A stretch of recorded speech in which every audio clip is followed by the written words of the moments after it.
Ko te rereke o te tikanga I te kawa. Ko te kawa, te tua papa, e tū ai ngā tikanga. Ko tōku pāpa tēnei, ko Hemi Kau, ko Jamie Kau tōku ingoa. Tū mai, te tū rānei, tētahi kawa e whakahaere ana I runga I ngā marae katoa putanua I te rohe o Tainui.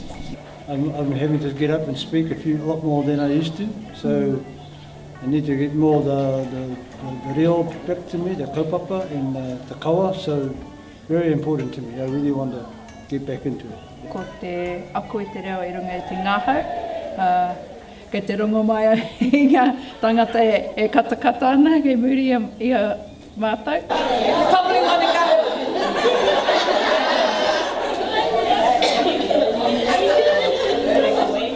I te wā o te hākari, kei te hoi hoi te whare.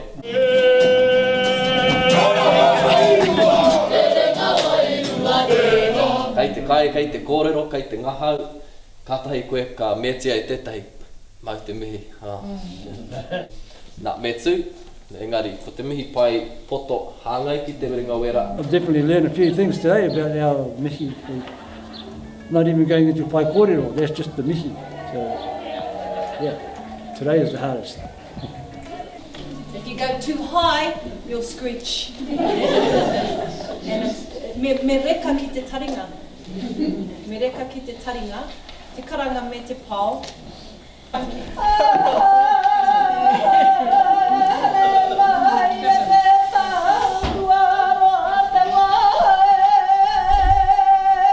Reke ne, invokes a different Māori.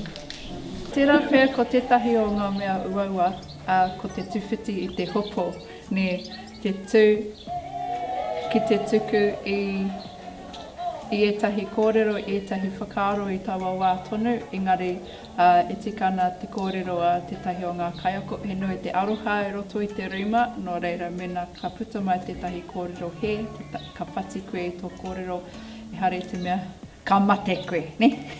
Kore te tai o ngā kōrero. E pai tonu hei rere hāngu. Mō koutou I, mō I, kei te whainga me rua. Ko awhina te ahau e tēnei kaupapa, nā te mea ko whai hono ngā anō ahau ki tōku iwi, ki Waikato.